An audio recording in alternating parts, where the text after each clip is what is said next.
your father and your mother too were reluctant to say very much because you and your brothers and your younger sister were children. Mm-hmm. And these were very important and scary things to tell children. Also, if we were questioned by the Gestapo, we might let something slip. But the title of your book is taken from a conversation Yes. you had with your father. Yes. Eyes are watching, ears are listening. And my father and I were coming home from a trip, and we were met by someone my father knew, a Jewish gentleman who offered me a gift. And my father rejected it, something I did not understand. I thought it was rude and insensitive. And the only thing he whispered into my ears was, "Eyes are watching, ears are listening," which is the title of the book. I didn't understand what he meant. All I knew is that I knew we were in some sort of danger. And he mentioned it again later on. It has two meanings, really. One is the sense that he meant it, that we are being watched and overheard, so be careful. The man who was driving the droshka, the kutscher, he was overhearing. He could have easily said something to the authorities. So either they're being watched and being overheard, or the other meaning is I was watching and I was listening. I was, as I describe in the book, sort of like a pesky fly at a picnic. I was always looking around because so many questions weren't being answered. So I had to, kind of put my ears up and listen. I found out quite a few things. Some of them scared me. What scared you the most? Well, I think I remember the time when one of the Hartman sisters came and my mother asked her, "What do you mean when you say we are being taken?" Because the Gestapo agent told my mother when she asked the same question, "Well, all of us have to work. They're just being taken. They're just being resettled to work." Well, she wasn't satisfied. She didn't think that was an answer. This was the truth. So when she asked one of the Hartman sisters, she told her that at night they came for us. They pounded on our doors. They chased us out. They put us at the Sammelplatz. She talked about it. This is the place where they gathered us up, where they selected us, where they took the old and the weak and the young and sent them straight to Auschwitz, and the others to work camps where they worked them to death. There are very scary things that you remember. There are sense of not knowing, but knowing that there's something bad going on. But at the same time, your family had this life together. Yes. What was it like just growing up in that time with your family on this big plot of land? Yes. What are your best memories of that? Well, what I've tried to do in this book, this is called Growing Up in Nazi Germany. It's not about the war, just the war and the Holocaust. It's about my growing up. So as a child, you're experiencing life, everyday life, domestic life, as the games, the school, the fights with your brothers and sisters, the trouble you're getting into, taking on responsibility. We had a lot of responsibility because we were a large family, and my parents always invited people to our house, many different guests. There were always people at dinner.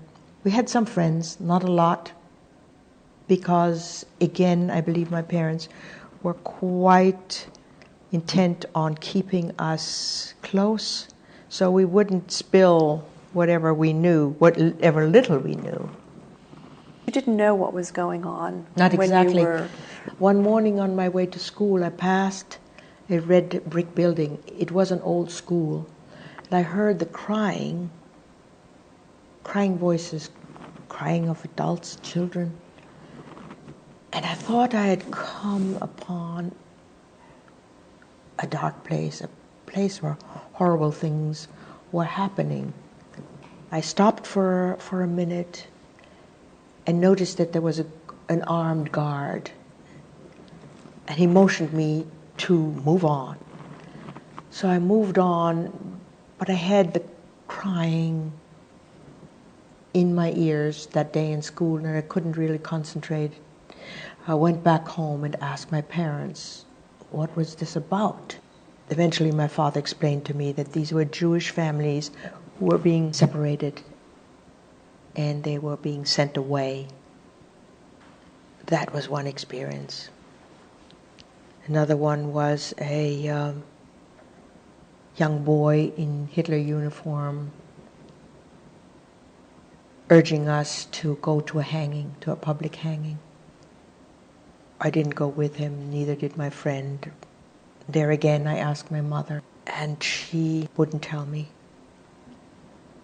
Until a few days later, that afternoon, she asked me to take a letter to someone's house. It was the apartment of a Gestapo agent. And I took the letter, rang the doorbell, and a beautiful young woman opened the door. Her being somehow struck me as something very rare, like an orchid. And I wanted to ask her, why are you so sad? But I couldn't make myself. All I did was just curtsy and say goodbye. The letter was addressed to the Gestapo agent. It was from our doctor certifying that my mother and her children were indisposed, that we would not be able to attend a public hanging to which we had been ordered to come. I did not know at that time that 7 Jews were being hanged that afternoon. It was difficult to even get my mind around it.